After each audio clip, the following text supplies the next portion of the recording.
Thank you, Monica. We're being told over and over again that the Victorian government's response to the coronavirus is based on the evidence, that they are listening to the experts, and that this is an unprecedented pandemic. To put it bluntly, not one of those statements is actually true. Unprecedented pandemic, not according to the Victorian government's own website, which clearly shows that the Spanish flu killed 10 times the number of people that the coronavirus has killed so far, and once you adjust for the size of the population, it had killed more than 30 times the number of people. And unlike this coronavirus, it wasn't killing people already close to their life expectancy. It was killing teenagers and young adults. It was far deadlier, far scarier, and indiscriminate, and yet they didn't see the need to take the extreme measures being taken today. They certainly didn't see the need to give themselves indefinite emergency powers the way that Dan Andrews is trying to give himself today.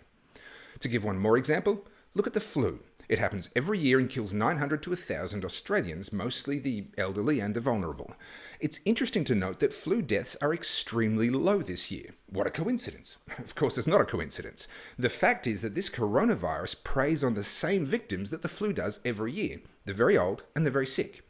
To get a clear picture of how deadly the coronavirus is, you would actually have to lump it in with all respiratory type causes of death and see if that category as a whole is any higher than usual. Because a significant percentage of the victims of COVID would have been killed by the flu or the common cold within a short space of time anyway.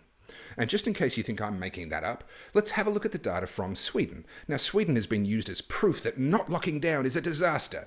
Well, the data, the evidence, and remember, this is all about making evidence-based decisions, paints a very different picture. Here's the graph of COVID deaths in Sweden. Notice something? It's dropped to almost zero. COVID-19 is over for them. Not only did they not lock down, but they're never going to lock down. This is what herd immunity looks like. But, you say, look at all those deaths. How horrible. What a disaster. Well, yes, those deaths are very, very sad. But look at this. This is a chart made by a friend of mine in New Zealand, Jonathan Kennelly. Thank you, mate. Using data directly from Sweden, which compares all-cause mortality from 2015, adjusted for population, with all-cause mortality from 2020.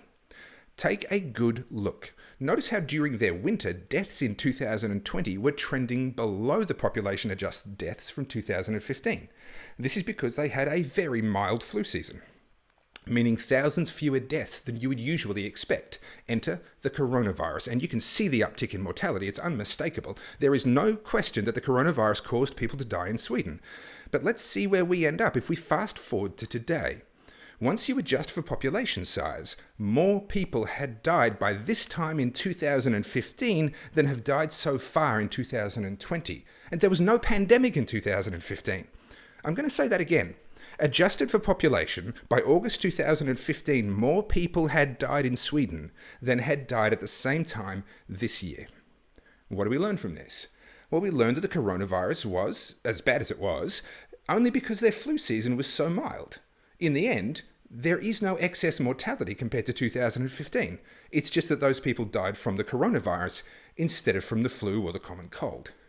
We see in Australia that flu deaths have all but disappeared because the coronavirus got those people first. Now, that's very sad for their families. In no way do I diminish the impact that that has. But also, in no way does this justify the draconian lockdowns, the police powers, the suspension of Parliament, and the attack on our rights that we're seeing. If we don't lock down for the flu, then we should not lock down for this. And no, this is not worse than the flu. Sweden clearly shows us that it kills the same demographic in roughly the same numbers as a flu that we've never locked down for, ever. So no, this is not an unprecedented pandemic, and no, their reaction is not based on the evidence. But what about their claim to be listening to the experts? Well, once again, that's simply not true. They're selecting which experts they want to listen to and then ignoring all the others. They're not listening to Professor John Ioannidis, the Stanford University professor who is more qualified than anyone to assess the statistics around an epidemic because he literally wrote the book on how to do it. He says, open up. They are ignoring him. They're ignoring Oxford University's Centre for Evidence-Based Medicine. They're ignoring, I could go on, far more experts than what they're listening to.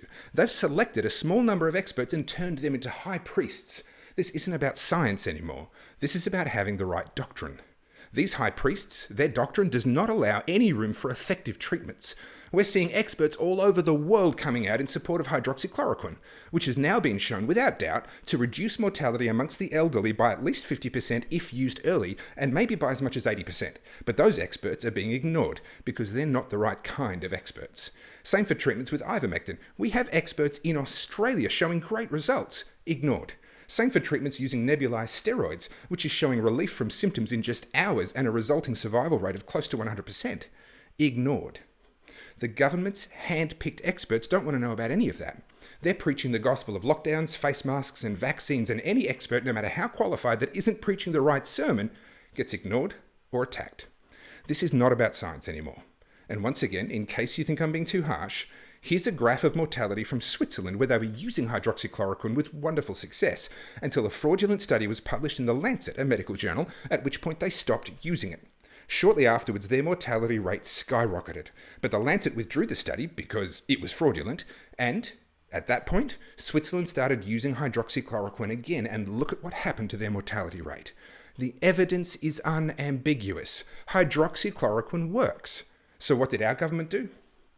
They made it illegal, yes, illegal, for a doctor to prescribe hydroxychloroquine for the coronavirus.